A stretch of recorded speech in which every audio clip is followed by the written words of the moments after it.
Mary had a little lamb. The fourth, we believe that all men are created equal. To the magnificent mosaic that is America. From radio beacon to radio beacon. I have a dream today. Change has come to America. Believe it. Help is on the way. Knock, knock. Who's there? It's a figment of your imagination. Randi Rhodes Show. Turn up your mind. Have you been to the cross and said, Lord, I have sinned. I'm sorry for my sin. I'm willing to change my way of life. Have you ever asked God for forgiveness? That's a tough question. I'm not sure I have. I don't bring God into that picture. I don't. Wait for it. And bam! Evangelicals for Harris. With a classic, some might say a moldy oldie, but a classic, have you been to the cross, sort of evangelical, this is pre-prosperity gospel is what that Billy Graham little clip is. And they've revived it, the Evangelicals for Harris have. And I don't know what Donald Trump's going to do about that. What's he going to do? Trash the evangelicals? They actually threw some Bible verses at him. They said that this was, I'll quote them, a Matthew 25 witness of love of neighbor effort, endorsing Harris and Walz, who clearly value their neighbor more than, Truth Social stock price. Very fascinating what's going on there. I mean, people are just flipping and, going crazy to line up and join Harris and Walz. It just, there's something about joy and there's something about honesty. There's something about truthfulness. There's something about not short selling, literally, your country. That's what Donald Trump is doing. I mean, it's an amazing thing. He's a businessman, and he's in for the short sale. He needs something horrible to happen. Is what he needs. He needs something terrible, and he's hoping for it. He's just the guy to wish for it. He's just the guy to, say, oh, we need some sort of an October surprise. We got to freak people out. That's the Evangelicals for Harris, which is an ad you probably won't see. It's not backed by $1 billion a day. But it is a group of evangelicals. There, and I put in the homework, the better known evangelicals' response to these evangelicals' attempt at endorsing somebody, not Donald Trump. And let me tell you something. The Trump-endorsing, prosperity gospel-preaching evangelicals on the TV, they're not happy with these evangelicals. They're not happy with them at all. Why? How could she be a Christian when she's married to a Jew and is half Hindu? Seriously, they wrote that down. Seriously, they did. And Donald Trump has an ad. It's on the Twitter, which, by the way, I don't want to say they're in trouble. They should be. But, we have a system called go to the agency, the Federal Election Commission. Go take it up with them.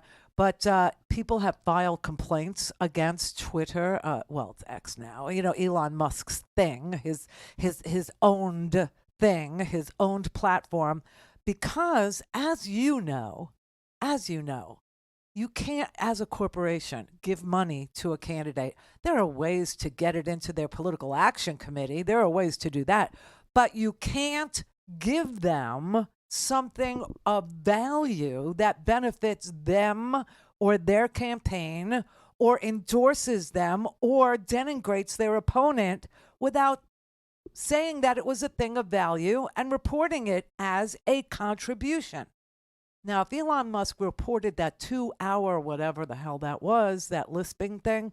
Oh, and by the way, Donald Trump says that the lisping was because it was a technical thing. It was a technical problem.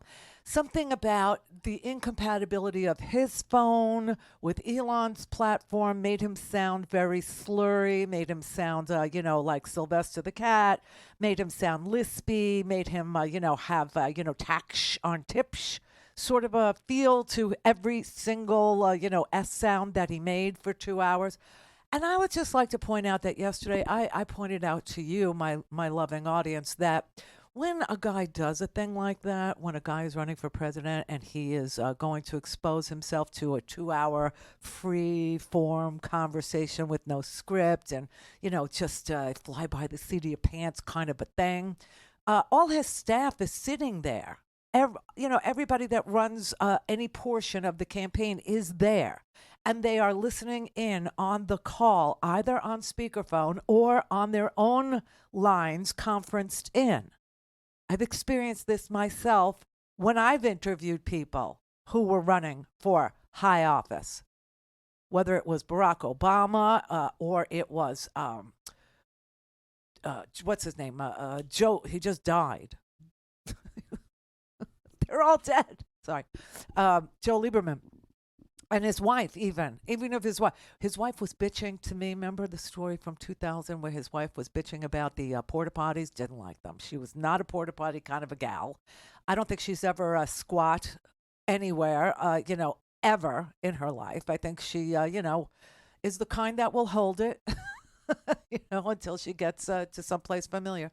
However, there were people on the phone listening in. So, are you telling me that his campaign is so backwoodsy. His campaign is so, I don't know, ill-equipped. His campaign is so dumb. Chris LaCivita, the guy who swift-boated John Kerry and is now back trying to swift-boat Walz, wasn't present for the technical difficulty that made him sound that way and didn't say, wait, we need to reconnect on a different line or some such thing. So that's what we're supposed to believe. Anyway. He's put up an ad that is not even a dog whistle, okay? It's a wolf howling at the moon is what it is, where it had it had Trump's neighborhood, like an example of what a Trump neighborhood would look like, with brick buildings and manicured lawns and flags a-waving. Well, obviously that's not my neighborhood. You know why? Because I live with an HOA and you can't fly any flags. I had a neighbor that tried to put, I was very impressed with their effort too, that tried to put a Harris Walz sign in their front yard, on their grass, little small sign, nothing big, nothing ostentatious, nothing, like the Trump flags that fly on the Ford F-150s that, go 50 miles an hour down to 30 in my neighborhood. Nothing like that. Just this nice, simple little yard sign. Harris Walz. They made him take it down because it's an HOA. They did. Remember when I tried to put an Obama sign? They wouldn't let me put the Obama sign, okay? So I took it out of the yard. I said, okay, I signed up for this. And I put it upstairs. In Jessica's bedroom, okay? In a window there. They made me take it out of her window. Wasn't allowed to do that either. But they put up an ad that's got like brick houses with beautiful lawns and flags a-waving and said, this is a neighborhood with Donald Trump. And then, I don't even have to say it. It's like, my old Brooklyn neighborhood, okay, with, they don't even want to, my old neighborhood, people didn't even want to mow their lawns, okay? This is how it is. So what do? They have some guy and they come and they pour concrete. They do. They pour concrete. Everybody's backyard is concrete. Is what it is. Concrete. It's a nice place to raise a kid. But so that's like not even suggesting a racist implication that a black woman couldn't possibly live or run an HOA, let alone the country. Do you know what I'm saying? I mean, it's so bizarre. It's so sad. But I love the evangelicals, because it's got the other evangelicals, the prosperity evangelicals. Their panties are in a bunch. They don't even know what to do. And let me tell you who else is panicking. The entire Republican Party. Know how I know? Nikki Haley is now their spokesmodel. Seriously, they sent out old Nikki Haley to Fox News last night to make a plea to Donald Trump to cut the crap, to make a plea for Donald Trump to stop insulting her. And this was his response, was to put up a racist ad. It's not going to stop. The news is awesome. And I'm not talking just about the polling, which, is going in the right direction. It's going way in the right direction in all the swing states for Kamala. And people love Tim Walz. They're digging him.